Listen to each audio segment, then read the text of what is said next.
You know, it's funny as you, well, I guess it's not funny, but it's funny.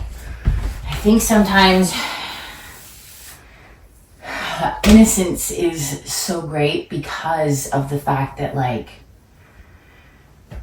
you don't know how you could hurt somebody. The older you get, the more aware you become. Well, I guess maybe not everybody, but the older you get, the more aware you should become of, you know, your failings and your shortcomings and how you could negatively affect somebody else.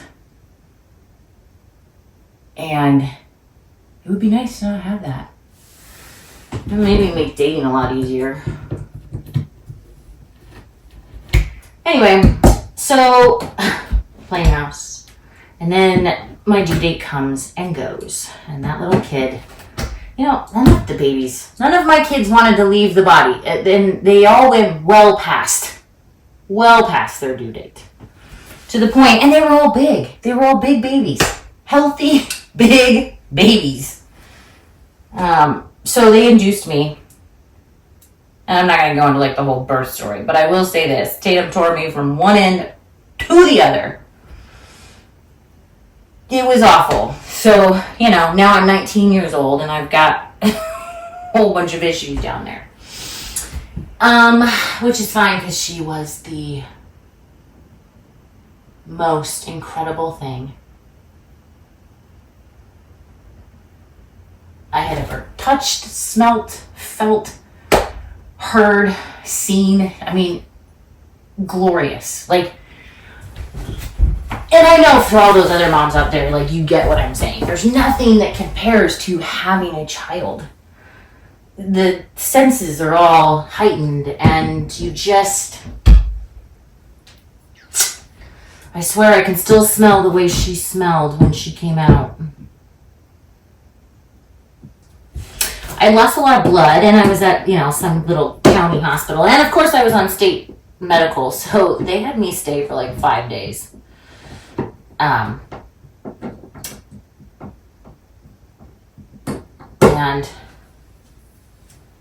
then we had to go home. And so we went home. And then that little girl, precious little daughter, cried for the next fucking 8 months. Like, that's all she seemed to do was cry. It was painful. Painful. I remember having to just put her in her crib so I could take a shower because I was so overstimulated. And I wasn't working, and Chris was going to school, so I wasn't asking him to help at all because I was the stay-at-home mom. I remember sleeping on the couch with her upright. Like, I was sitting up and my legs were up and she was snuggled right here on my chest. That seemed to be the only thing that really helped her until we found this thing called gripe water. And not the stuff that's on the market now, but the shit from Canada 20 some odd years ago. Now that was legit, because as soon as I started giving her that, she had like gas bubbles, I guess. That was the problem. Oh, yes I did. That started to go away. Man. Then it was a whirlwind. We got married. Well, Then Chris cheated on me. Ugh, the betrayal was hard. And I knew it was going to happen before it happened. Because I think women have this odd, and I shouldn't just say women, I'm sure men have it too, but there was just this odd sense of knowing it was coming. He was studying for finals. And I just kept telling myself, no, he's just stressed because of finals. He's just stressed because of finals. But I think that was the beginning of it. I think that the framework was being laid for the rendezvous. And then they took their finals and he passed. And so he was going to graduate and he wanted to go out and celebrate. We had one cell phone in our house at the time. And obviously a home phone, because, you know, that was still a thing back then.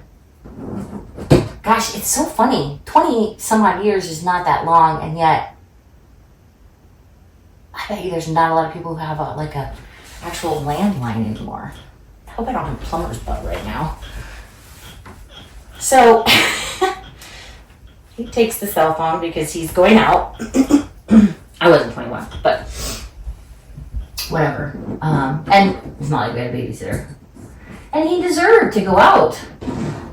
Like, I mean, I wasn't mad about that. I really wasn't. I was pretty content sitting at home with Liam. But then he called me to tell me that he was going to be later than he had said he was going to be. They were watching a movie at somebody's house. Not somebody's house. Somebody's name that I knew that he had a crush on for the longest time before he met me. And he was watching a movie at her house. Now, she had roommates, and they were in a lot of the same classes, so they did take a lot of the same finals. So part of me was like, no. But there was something when he called me in his voice that I knew. I knew it was going to happen. And so I tried to call him back.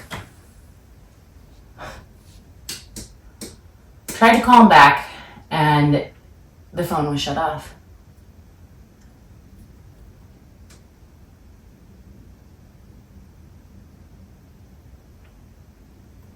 And I knew.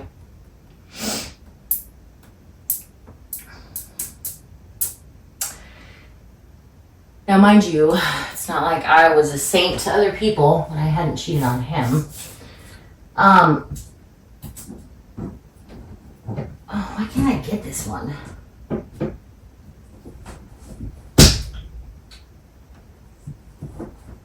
Come on, you little bugger. Ah, there we go. Okay. So, I knew it was going to happen. And he said he fell asleep on the couch and he came home the next morning.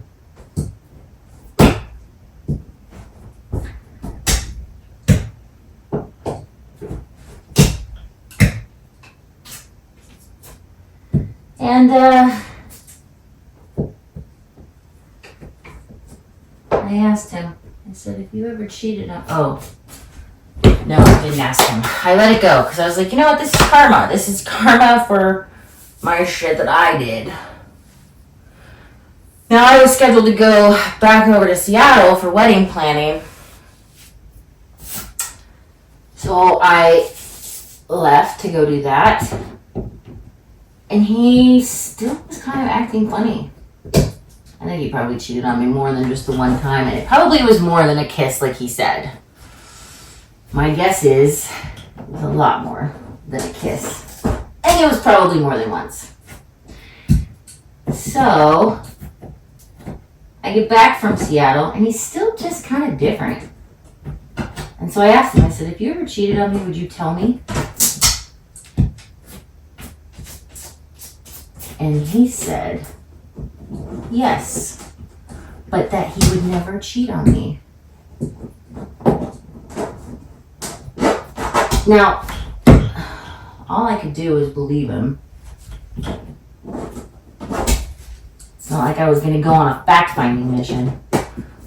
But then somehow it came out, and I don't remember how. I don't know that it matters how it came up or out. It did, though.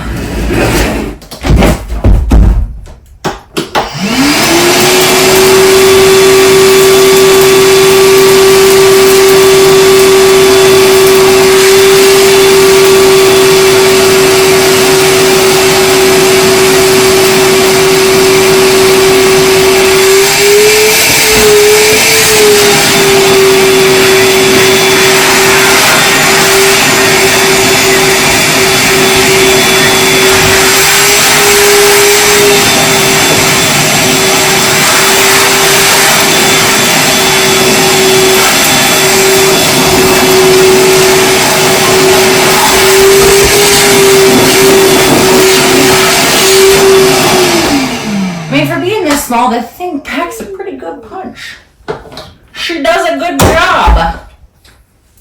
Maybe I should call her Vicky. Vacuum? Vicky? Yeah. Wait, why does that feel like there's something under there? Oh, no, see? You dumb. Oh, it's you. You're kind of in there. Okay, well, just don't drag it, Candace. And you'll be fine. So,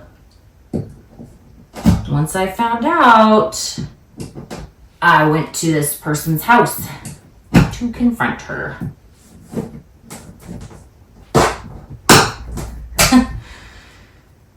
She didn't give me the time of day. She was cold. Very cold. And I thought, what a bitch. You could have had this man for years before I ever met him. And now we've got a kid together, and this is the time that you choose to, like, throw your vagina at his face? I don't know if that's what happened, but, you know, paraphrasing sake.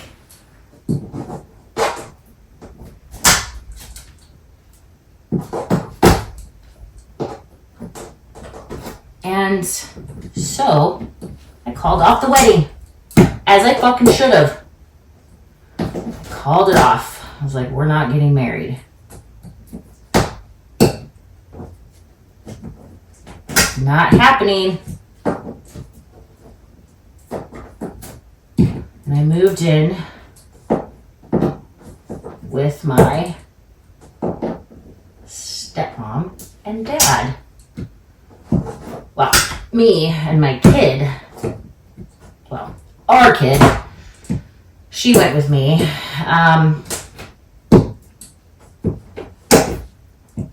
His college was over. He moved in with his parents. I moved in with our daughter into my dad and stepmoms. I called them my parents at the time, so whatever, my parents, but she definitely is my stepmom.